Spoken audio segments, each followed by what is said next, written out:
சென்னை மற்றும் புறநகர் பகுதிகளில் காலை முதல் விட்டுவிட்டு மழை பெய்து வருகிறது. வடபழனி, ஈக்காட்டுத்தாங்கல், வேளச்சேரி, அடையாறு, கிண்டி உள்ளிட்ட நகரின் பல்வேறு இடங்களில் மழை பொழிந்தது. சாந்தோம், அண்ணா சாலை உள்ளிட்ட இடங்களில் சாலைகளில் தண்ணீர் பெருக்கெடுத்தோடியதால் போக்குவரத்து நெரிசல் ஏற்பட்டது. இதேபோல புறநகர் பகுதிகளான தரமணி, மேடவாக்கம், பல்லாவரம், தாம்பரம் உள்ளிட்ட பகுதிகளில் கனமழை பெய்ததால் தாழ்வான சாலைகளில் மழைநீர் தேங்கியது. தரமணி, கானகம் பகுதியில் குளம் போல் மழைநீர் தேங்கியுள்ளது.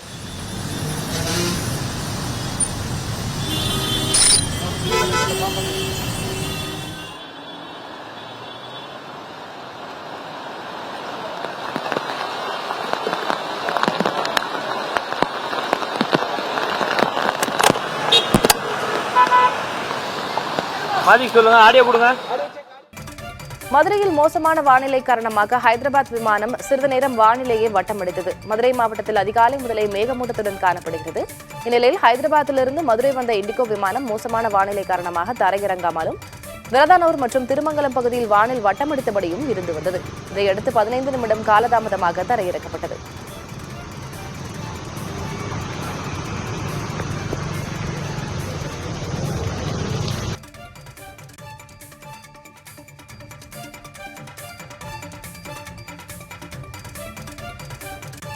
இயல்பு வாழ்க்கை பாதிக்கப்பட்டுள்ளது. இதுகுறித்து வானிலை மையம் விடுத்துள்ள அறிக்கையில், காற்றழுத்த தாழ்வு மண்டலம் ஆழ்ந்த காற்றழுத்த தாழ்வு பகுதியாக வலுப்பெற்று வடக்கு வடமேற்கு திசையில் தமிழ்நாடு, இலங்கை கடலோர பகுதிகளில் நகரக்கூடும் என்பதால் மத்திய வடமத்திய ஊவா மாகாணங்களிலும் மட்டக்களப்பு மற்றும் அம்பாறை ஆகிய மாவட்டங்களின் ஒரு சில இடங்களில் 100 மில்லிமீட்டர் வரை மழை பொழியக்கூடும் எனவும், திருகோணமலை மாவட்டத்தில் அதி கனமழை பொழியும் என்றும் தெரிவிக்கப்பட்டுள்ளது.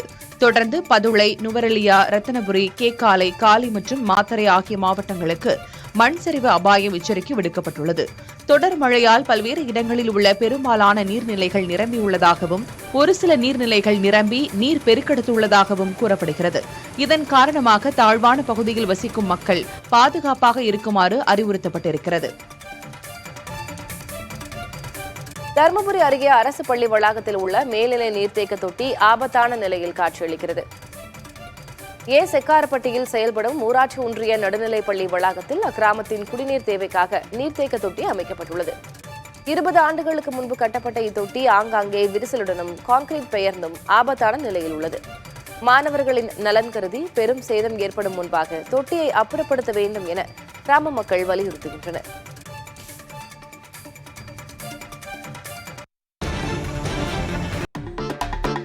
வங்கக்கடலில் உருவாகியுள்ள ஆழ்ந்த காற்றழுத்த தாழ்வு மண்டலம் புயலாக மாறும் என கணிக்கப்பட்டுள்ளது. இந்நிலையில் தமிழகத்தின் பல்வேறு இடங்களில் பரவலாக மழை பெய்து வருகிறது. இது தொடர்பான ஒரு தொகுப்பினை பார்க்கலாம்.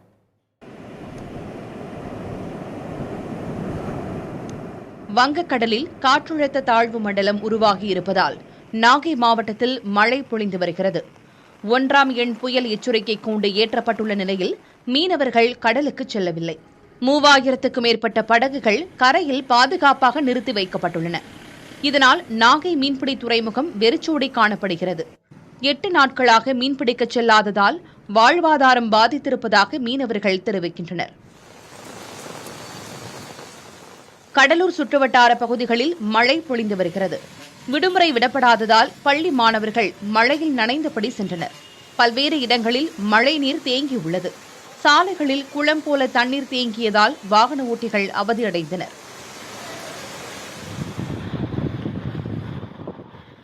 கனமழை எச்சரிக்கை காரணமாக தூத்துக்குடி மாவட்டத்தில் மீனவர்கள் கடலுக்கு செல்லாததால் வேம்பார் முதல் பெரிய தாழை வரை 2000க்கும் மேற்பட்ட படகுகள் கரையில் நிறுத்தி வைக்கப்பட்டுள்ளன.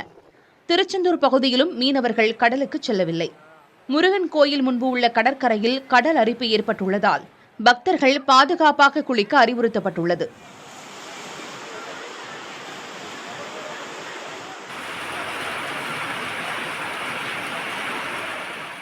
திருவாரூர் மாவட்டம் மன்னார்குடியில் சுமார் 1 மணி நேரத்திற்கு மேலாக பலத்த மழை பொழிந்தது.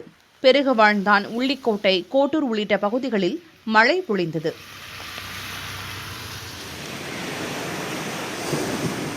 மயிலாடுதுறை மாவட்டத்தில் உள்ள கடலோர பகுதிகளில் பரவலாக மழை பொழிந்தது. கடல் சீற்றத்துடன் இருப்பதால் 26 மீனவ கிராமத்தைச் சேர்ந்தவர்கள் கடலுக்கு செல்லவில்லை.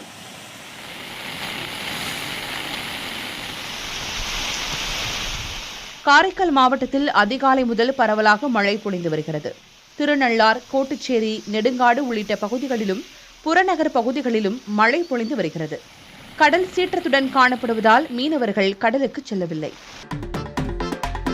டெல்டா மாவட்டங்கள் பாதுகாக்கப்பட்ட வேளாண் மண்டலமா இல்லையா என்ற சர்ச்சை எழுந்துள்ளது. மக்களவையில் மயிலாடுதுறை காங்கிரஸ் எம்பி சுதா எழுப்பிய கேள்விக்கு மத்திய சுற்றுச்சூழல் துறை அமைச்சகம் பதிலளித்துள்ளது. மாநில அரசு பரிந்துரைப்படி சுற்றுச்சூழல் சட்டத்தின் கீழ் சில பகுதிகள் பாதுகாக்கப்பட்டவை என்றும் டெல்டா மாவட்டங்களை பாதுகாக்கப்பட்ட வேளாண் மண்டலமாக அறிவிக்க தமிழக அரசிடமிருந்து எந்த முன்மொழிவும் வரவில்லை எனவும் மத்திய அரசு தெரிவித்துள்ளது. கடந்த 5 ஆண்டுகளாக டெல்டாவில் ஹைட்ரோ கார்பன் திட்டங்களுக்கு சுற்றுச்சூழல் அனுமதி வழங்கவில்லை என்றும் ஏற்கனவே செயல்பாட்டில் உள்ள 3 திட்டங்களின் கால அளவை மட்டும் நீட்டித்துள்ளதாகவும் மத்திய அரசு பதில் தந்துள்ளது. கடந்த 2020ஆம் ஆண்டு அதிமுக அரசு டெல்டா மாவட்டங்களை பாதுகாக்கப்பட்ட வேளாண் மண்டலமாக அறிவித்திருந்தது.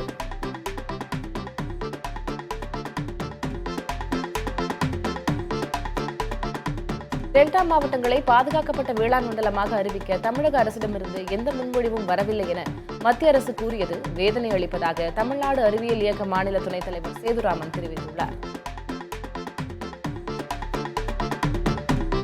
வேளாண் மண்டலம் அப்படின்றத பற்றி கேட்கும்போது இது மாநில அரசு சுற்றுச்சூழல் சார்ந்த மண்டலமாகவோ அல்லது பகுதியாகவோ இதை அறிவிக்கலை, அதனால் அதில் எந்த கட்டுப்பாடும் எங்களுக்கு இல்லைன்ற ஒரு பதிலை குறிப்பிட்டிருக்கிறது மிக வலியும் வேதனையும் ஏற்படுது. மத்திய அரசு இது போன்ற ஒரு காரணங்களை சொல்லாமல் பாதுகாக்கப்பட்ட வேளாண் மண்டலங்களுக்கான ஒரு தனி சட்டங்களை மத்திய அரசும் கொண்டு வரணும். ஏன்னா இன்றைக்கு உணவு உற்பத்தி என்பது மிக பிரதானமான தேவையாக இருக்குது. அப்போ மத்திய அரசும் இது போன்ற சட்டங்களை அங்கீகரித்து அவர்களும் இது போன்ற உணவு உற்பத்திக்கு கேந்திரமான பகுதிகளை பாதுகாக்கப்பட்ட பகுதிகளாக காவிரி டெல்டா மட்டும் இல்லை, இந்தியாவில் பல பகுதிகள் இது போல இருக்குது. அந்த பகுதிகளில் சுற்றுச்சூழல் அல்லது விவசாயத்தை பாதிக்கக்கூடாத தொழில்கள் வரக்கூடாதுன்றதுக்கான சட்டத்தை கொண்டு வரணுன்றதுக்கு முன்மாதிரியாக தமிழக அரசுடைய அரசாணை இருக்குது. இதை பின்பற்றி மத்திய அரசும் இது போன்ற அரசாணையை கொண்டு வருவதற்கு முயற்சி செய்ய வேண்டும். அப்போதான் முழுமையான பலன் கிடைக்கும் என்ற நம்பிக்கையோடு நாம் தெரிவித்துக் கொள்கிறோம்.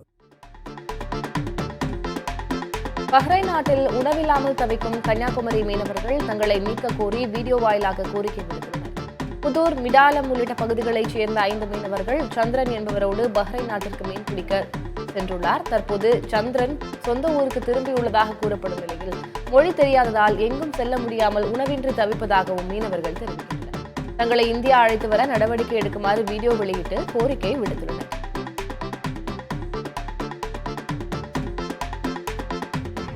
தயவு செஞ்சு நீங்க சமூக ஆர்வலராக இருக்கட்டும், யாரா இருக்கட்டும், எங்களை இந்தியாவில் கொண்டு வரதுக்கு என்ன செய்யணுமோ அதை செய்ய உங்களுக்கு நாங்கள் நன்றி கடன்படுத்தோம். நாங்கள் யாருக்கும் துரோகம் பண்ணிங்க இல்லை. எங்கள் அரபி நல்ல ஆள் எங்களை இந்தியாவில் கொண்டு போகிறதுக்கு அவர்கிட்ட பேசுறதுக்காக ஸ்டெப் எடுக்க, எங்களுக்கு இங்கேருந்து போகிறதுக்கு சுற்று பார்த்தா எல்லாம் மலையாயிருக்கு. எங்களுக்கு ஒரு வழியும் தெரியல, என்ன செய்யணும்னு புரியல. எங்களுக்கும் குடும்பங்க இருக்கு. 5 குடும்பத்தை போட்டுன்னு ஒருத்தன் போனான்னு அவனை நாங்கள் பழி வாங்க விரும்பல. எங்களை வாழ விட சொல்லுங்க, இந்தியாவுக்கு கொண்டு வர சொல்லுங்க. நாங்கள் யார் என்ன பிச்சை எடுக்கணும்னு தெரியாது. பிச்சை எடுக்கணும்னாலும் இங்கே பாச தெரிஞ்சாதானே தெரியும். தஞ்சை மாவட்டம் பட்டுக்கோட்டை அருகே சுடுகாட்டு பாதையில் தேங்கிய மழை நீரில் அமரர் ஊர்தி சிக்கியது. பண்ணவயல் ஊராட்சி கூத்தாடி வயல் பகுதியில் 500க்கும் மேற்பட்ட பட்டியலின மக்கள் வாழ்ந்து வருகின்றனர். அந்த பகுதியில் உள்ள வாய்க்காலில் தண்ணீர் நிரம்பி இருக்கும் நிலையில் உயிரிழந்தவரின் இறுதி ஊர்வலம் நடைபெற்றது. இறந்தவரின் உடலை கொண்டு சென்ற அமரர் ஊர்தி பள்ளத்தில் சிக்கிக் கொண்டது. இந்த நேர போராட்டத்திற்கு பிறகு உடல் சுடுகாட்டுக்கு கொண்டு செல்லப்பட்டது. வாய்க்காலின் குறுக்கே பாலம் அமைக்க வேண்டும் என அப்பகுதி மக்கள் மீண்டும் கோரிக்கை விடுத்துள்ளனர்.